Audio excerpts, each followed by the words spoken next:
بسم اللہ الرحمن الرحیم۔ السلام علیکم ورحمۃ اللہ وبرکاتہ۔ روسی صدر کا عمران خان کو ٹیلی فون، امریکی وزیر خارجہ اور مغربی ملکوں کے تبصرے، پاکستان میں 8 ملکوں کی انٹیلیجنس ایجنسیوں کے اہم اجلاس کے مقاصد، سی پیک کی تکمیل خطے کی معاشی ترقی کے لیے کتنی اہم۔ ناظرین، آج ہم بات کریں گے ان تمام ٹاپکس کے متعلق، تو آئیے اپنی ویڈیو کا باضابطہ آغاز کرتے ہیں۔ روسی صدر ولادیمیر پوٹن کا اسی ماہ کے دوران وزیر اعظم پاکستان عمران خان سے دوسرا ٹیلی فونک رابطہ ہوا۔ امریکی کانگریس کمیٹی میں امریکی وزیر خارجہ اینٹونی بلنکن کے پاکستان سے تعلقات کا اثر نو جائزہ لینے کے ارادے کا اظہار ہو، مغربی ملکوں سے آنے والے تبصرے ہوں یا خود افغانستان سے آنے والے بیانات، ان سب کو سامنے رکھا جائے تو معلوم ہوتا ہے کہ افغانستان بدلتے حقائق اور بین الممالک حکمت عملیوں کی مرکز نگاہ بن چکا ہے۔ یہ ایک ایسی صورتحال ہے جس میں بالخصوص پاکستان کو بین الاقوامی تعلقات اور بڑی طاقتوں سے سفارتی بات چیت میں احتیاط کے تقاضوں کو پوری طرح ملحوظ خاطر رکھنا ہوگا۔ یہ بات بھی نظر انداز نہیں کی جانی چاہیے کہ بعض ممالک خصوصاً بھارت افغانستان سمیت خطے میں بدامنی کو اپنے مفاد میں دیکھتے ہیں۔ جہاں تک اسلام آباد کا تعلق ہے، بیشتر ممالک کی قیادتیں وفود کے دوروں اور ٹیلی فون لنک سمیت مختلف سطحوں پر اس سے رابطے میں ہیں۔ یہ رابطے پاکستان کی امن کاوشوں پر اعتماد کے مظہر ہیں۔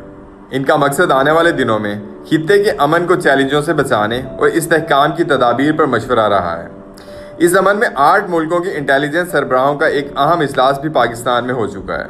منگل کے روز روسی صدر ولادیمیر پوٹن نے وزیر اعظم عمران خان سے ٹیلی فون پر جو رابطہ کیا، افغانستان میں حالیہ پیش رفت کو اس کا خاص موضوع کہا جا سکتا ہے، جبکہ شنگھائی تعاون تنظیم میں کردار، باہمی تجارت اور مختلف شعبوں میں اشتراک بڑھانے پر بھی تبادلہ خیال اور کئی امور پر اتفاق کیا گیا۔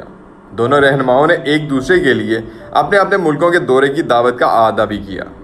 ایک ماہ میں روسی صدر کے دوسرے ٹیلی فونک رابطے سے ماسکو اور اسلام آباد کے درمیان بڑھتی ہوئی ہم آہنگی کا اظہار ہوتا ہے، جو آگے چل کر یقیناً دونوں ملکوں کے لیے مفید ہوگی۔ دیگر وسطی ایشیائی ریاستوں میں بھی ایسی ہم آہنگی ماضی قریب و بعید کے متعدد واقعات سے واضح ہے۔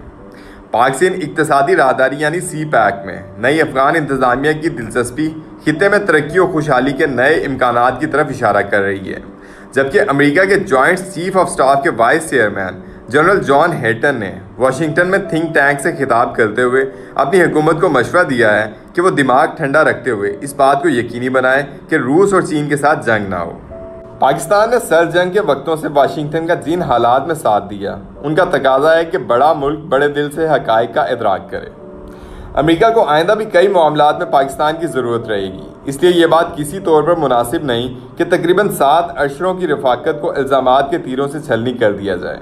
دنیا میں تیزی سے رونما ہوتی تبدیلیاں متقاضی ہیں کہ حقائق کو درست طور پر دیکھا اور دوستوں کی قدر کی جائے۔ ناظرین، آج کے لیے اتنا ہی۔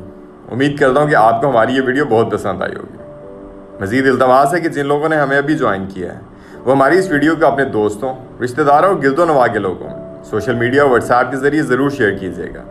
مزید ہماری حوصلہ افزائی کے لیے لائک، کامنٹ اور شیئر بھی کیجیے گا۔